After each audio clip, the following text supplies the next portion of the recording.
खबर यूपी के प्रतापगढ़ जिले से, जहां दलित युवती की मौत के बाद जमकर हुआ हंगामा। सूचना के बाद 5 थानों की पुलिस बल के साथ पहुंचे प्रतापगढ़ के पुलिस अधीक्षक ने शुरू किया मामले की जांच। दरअसल यह मामला रानीगंज थाना क्षेत्र के दुर्गागंज बाजार का है, जहां गुरुवार को एक दलित युवती ड्यूटी करने के लिए मां मल्टी स्पेशलिटी हॉस्पिटल में गई थी और रात 11 बजे उसकी मौत हो गई। जब शव लेकर हॉस्पिटल के कर्मचारी घर पहुंचे तो परिजनों ने रेप के बाद हत्या का आरोप लगाना शुरू कर दिया। शुक्रवार को सुबह परिजनों ने शव को पुलिस को देने से इनकार कर दिया और शव सड़क पर रखकर जाम लगा दिया। शव कब्जे में लेने पहुंची पुलिस और ग्रामीणों से झड़प हो गई और इस घटनाक्रम में सीओ रानीगंज विनय प्रभाकर साहनी समेत कई पुलिसकर्मी और ग्रामीण भी घायल हैं। प्रतापगढ़ जिले में 23 वर्षीय दलित युवती की मौत के बाद जमकर हंगामा हुआ है।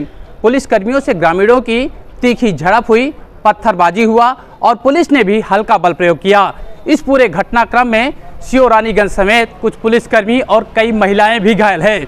इस वक्त मेरी मौजूदगी दुर्गागंज के उसी हॉस्पिटल के पास है, जहां 23 वर्षीय युवती ड्यूटी करने के लिए गुरुवार शाम करीब 8 बजे आई थी, जिसके बाद रात 11 बजे उसकी संदिग्ध दशा में मौत हो गई। जिसके बाद परिजनों ने रेप के बाद हत्या का आरोप लगाते हुए पुलिस को शव सुपुर्द करने से साफ तौर पर इनकार कर दिया और सुबह से ही शव को सड़क पर रखकर धरने पर बैठ गए। जानकारी के बाद पुलिस के तमाम ऑफिसर भी मौके पर पहुंचे और ग्रामीणों को समझाने बुझाने का प्रयास शुरू कर दिया। इसी बात को लेकर काफ़ी देर तक झड़प हुई, हंगामा हुआ, भगदड़ मच गई। इस पूरे घटनाक्रम में सीओ रानीगंज विनय प्रभाकर साहनी के अलावा कुछ पुलिसकर्मी और ग्रामीण भी घायल हैं, जिसकी जानकारी के बाद प्रतापगढ़ के पुलिस अधीक्षक डॉक्टर अनिल कुमार भी मौके पर पहुंचे हैं। इसके अलावा रानीगंज के सपा विधायक डॉक्टर आर.के. वर्मा और भारी पुलिस बल के साथ पीएससी भी मौके पर तैनात की गई है, जिससे किसी प्रकार की कोई दिक्कत न हो। सबसे पहले मैं एक बार तस्वीर आपको दिखा देता हूं, किस तरीके से यहाँ जो घटना स्थल है वहाँ पुलिस तैनात है, पीएससी तैनात है और यही वो हॉस्पिटल है जहाँ पर यह घटना हुई है। घटना क्यों हुई अभी यह स्पष्ट नहीं हो पाया। वहीं सूत्रों की माने तो कुछ हॉस्पिटल के कर्मचारियों को पुलिस ने हिरासत में लिया है और उनसे पूछताछ भी की जा रही है। एक बार फिर से मैं तस्वीर दिखाने की कोशिश करूं। करीब 1 किलोमीटर तक यहाँ जो गाड़ियाँ ही गाड़ियाँ दिखाई दे रही हैं और यहाँ एसपी के अलावा पीएससी और 5 थानों की जो पुलिस है वह मौजूद है। पुलिसकर्मी लगातार मामले को सुलझाने का प्रयास कर रहे हैं। हालांकि करीब 14 घंटे बाद जो शव है उसे पुलिस ने कब्जे में ले लिया है और पोस्टमार्टम के लिए भेजकर आवश्यक और विधिक कार्रवाई करने की बात कर रही है। वहीं घटना की सूचना के बाद रानीगंज विधायक डॉक्टर आर.के. वर्मा भी मौके पर पहुंचे और पुलिसकर्मियों पर गंभीर आरोप लगाया। आइए आपको सुनाते हैं इस मामले को लेकर क्या कुछ कहा है मृतक युवती की मां ने। इसके बाद आपको सुनाएंगे डॉक्टर आर.के. वर्मा का वह बड़ा बयान, जिसमें उन्होंने पुलिसकर्मियों पर गंभीर आरोप लगाए हैं। लेकिन सबसे पहले आप सुनिए इस मामले पर किस तरीके की कार्रवाई करेंगे प्रतापगढ़ के पुलिस अधीक्षक डॉक्टर अनिल कुमार। सूचना मिली थी कि कल रात में एक दुर्गागंज में एक हॉस्पिटल है, उसमें एक बच्ची 22 वर्षीय बच्ची काम करती थी। परिजनों का ये कहना है कि वो घर से आई थी और कुछ देर बाद उनको अस्पताल से सूचना दी गई कि आपकी बच्ची की तबीयत खराब है।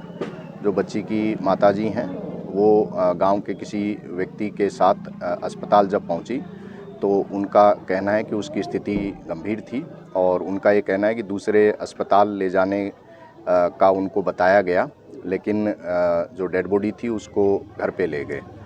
रात में डेड बॉडी घर पे रही और पुलिस को जब सूचना मिली तो पुलिस ने परिजनों से तहरीर प्राप्त की है। उस तहरीर के आधार पे अभियोग पंजीकृत किया गया है। परिजनों ने जो तहरीर दी है उसमें 4 पुरुष और 1 महिला जो यहाँ काम करती हैं उनके विरुद्ध तहरीर दी है। इसमें से कुछ लोगों को हिरासत में लेके इसमें साक्ष्य संकलन और पूछताछ की कार्रवाई की जा रही है।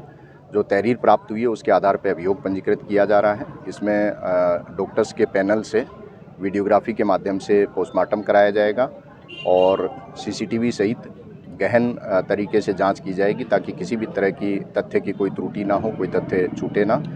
तहरीर और जो जांच में जो तथ्य सामने आएंगे उसके आधार पे जो भी दोषी होगा उसके विरुद्ध सख्त कार्रवाई की जाएगी। सर, परिजन रेप की शंका जता रहे हैं? हाँ, परिजनों ने दुष्कर्म और हत्या की तहरीर दी है तो उसके आधार पे अभियोग पंजीकृत किया जा रहा है। गिरफ्तारी हुई सर? अभी कुछ लोगों को पूछताछ के लिए हिरासत में लिया गया।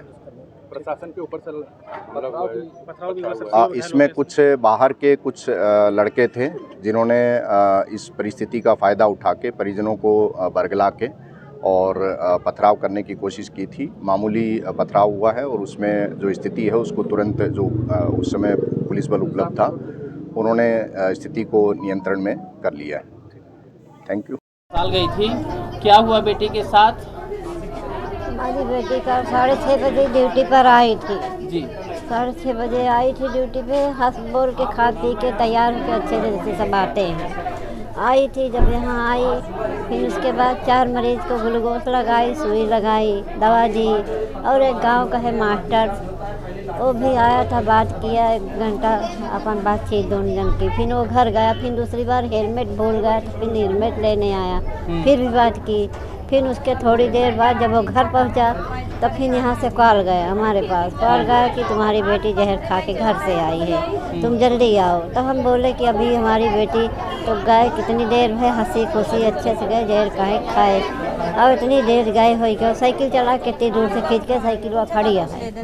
हाँ, उसके बाद क्या कहा थे, फिर आए हम यहाँ, हमका अंदर देखे नहीं देन तो उसके बाद बाहर बैठाए रहे हैं। फिर उसके बाद हमका कहीं चलते अपने दूसरे अस्पताल में रह के, फिर जब लेके जाए लागन तो गेट के अंदर घर में घुसे लागन। हमारे घर कहती हम के भैया ये तो हमारे घर ही आटे, हमारे घर के कहती जिन घुसा अस्पताल नहीं चला, कहन कि नहीं यह अस्पताल आटे। तब हम जब समझ गए कि हमारी बेटिया नाइन तो हम चिल्लाए लगे, तो फिर गाँव वाले जुट के ओकरे नहीं सोचल कि उतार के भाग लग रहा है माता जी, क्या हुआ होगा बेटी के साथ? अरे भैया वो करते भवे तबे तो भवाई हास्ता। अच्छा, अभी ना गलत भय कैसे होए, कहे पता नहीं कि कैसे दुश्मनी निकाले। हमारी बेटी हमसे कभी सहन नहीं करत रही है। कितने साल की थी बेटी? 22 साल की थी। आपको लग रहा है कि कर्मचारी उसको हाँ, गलत करके मार डाले?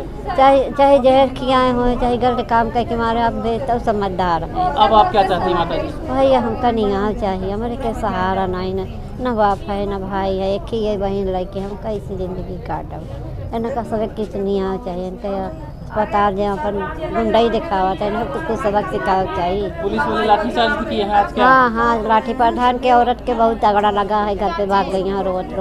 एक जने के यहाँ पैर टूट गया है, एक हाँ भाग गए। हाँ, सब आधा चलावे लागन तो भाग गए। हम डर के मारा वहीं बैठी रहे, हमका बीचे में कुचल डाली हैं। फिर बाद में आए हैं धीरे धीरे। कप्तान साहब आए थे, कुछ आश्वासन दिए? हाँ, आए थे, आश्वासन दिए, बोले कि जो भी मदद हो सकेगी हम भरपूर करेंगे और इन बेटियों की पढ़ाई भी करेंगे, देखभाल भी करेंगे और उनको लोग भी सजा भी देंगे। आके झूठ बोले जो कहे वो करें। फिर आती हत्या का आरोप लगा जा रहा है और पुलिस ने शायद लाठीचार्ज भी किया है, कुछ पुलिसकर्मी भी घायल हैं। क्या मामला है, आप भी मौके पहुंचे हैं? देखिए, बेहद दुखद मामला है। एक बेटी जो यहीं बासी गांव की रहने वाली थी, ये माँ मल्टी स्पेशलिटी हॉस्पिटल में विगत कई महीनों से या वर्षों से वो काम कर रही थी और शाम को अपनी साइकिल से आती है अपनी ड्यूटी पर और आने के बाद कुछ घंटों के बाद उसकी बॉडी उसके घर पर एम्बुलेंस से भिजवा दी जाती है। तो परिवार और गांव में कोहराम मच गया, क्या हो गया। तो परिवार के लोगों ने, गांव के लोगों ने देखा कि बेटी के शरीर पर कई तरह के चोट के निशान थे, कपड़े फटे हुए थे, उसके शरीर पर इंजेक्शन, शायद बेनफ्लाम लगा हो, इंजेक्शन लगा था। तो उनको तरह तरह की आशंकाएं हुई, तो उन्होंने अस्पताल से पूछना चाहा। तो अस्पताल से जब कोई सही जवाब नहीं दिया गया तो पूरे क्षेत्र में आक्रोश फैल गया। उसको लेकर के सुबह लोग यहाँ पर बॉडी लेकर के आ गए अस्पताल को। मेरी परिवार वालों से बात हुई, मैंने कहा कि आप लोग धैर्य बना करके रखना, कानून को हाथ में नहीं लेना और आपके साथ न्याय होगा। परिजनों ने आरोप लगाया कि हमने तहरीर दिया थाने में तो हमें भगा दिया गया, हमारी तहरीर दर्ज नहीं की गई, हमारा FIR दर्ज नहीं किया गया। तो निश्चित रूप से जो आप अभी कह रहे हैं कि पथराव हुआ, तो जो घटना घटित हुई है, जब बॉडी लेकर के उन लोगों ने कहा कि बॉडी हमारे घर पर भेज दी गई, हमें न्याय नहीं मिल रहा है, हमने तहरीर दिया, उस पर मुकदमा नहीं हो रहा है, तो हम बॉडी वहीं पर ले जा करके रख दे रहे हैं। तो अगर FIR हो गया होता, सुबह FIR हो गया, अभी आप समझिए कि इतना 12 बज चुके हैं और शायद अभी 10 मिनट पहले FIR हो चुका होगा या अभी हो रहा होगा, अभी तक नहीं हुआ, जिसकी वजह से लोगों में आक्रोश था। जब पुलिस ने लोगों पर लाठियाँ चार्ज की तो कुछ लोगों ने प्रतिरोध में ईंट पत्थर भी चलाए, जिससे कुछ पुलिसकर्मियों को भी चोट लग गई। तो निश्चित रूप से यह कहीं न कहीं सामंजस्य की कमी, और हमेशा ऐसी घटनाओं में पीड़ित परिवार के प्रति सहानुभूति रखना चाहिए और पुलिस का जो रवैया है वो पीड़ित परिवार के प्रति नरम होना चाहिए। अगर नरम होता तो मुझे लगता है कि इस तरीके की घटनाएं और आक्रोश नहीं होता।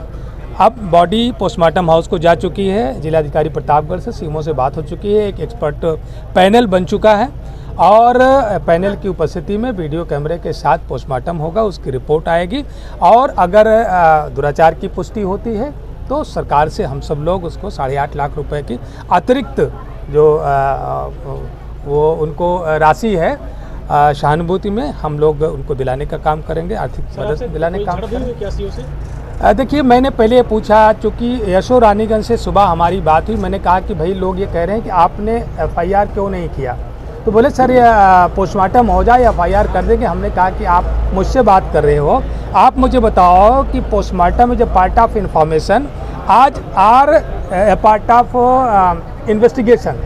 आपको समझ में आता है आप किससे बात कर रहे हो? पोस्टमार्टम इन्वेस्टिगेशन का पार्ट होता है, ना कि इन्फॉर्मेशन का पार्ट। प्रक्रिया ये होती है कि पहले आप इन्फॉर्मेशन को रजिस्टर करो और रजिस्टर करने के बाद आप जो है उसका इन्वेस्टिगेशन करो। तो अगर आपको कुछ साक्ष्य की ज़रूरत है तो उस साक्ष्य के क्रम में पोस्टमार्टम की रिपोर्ट लगती है, ठीक है।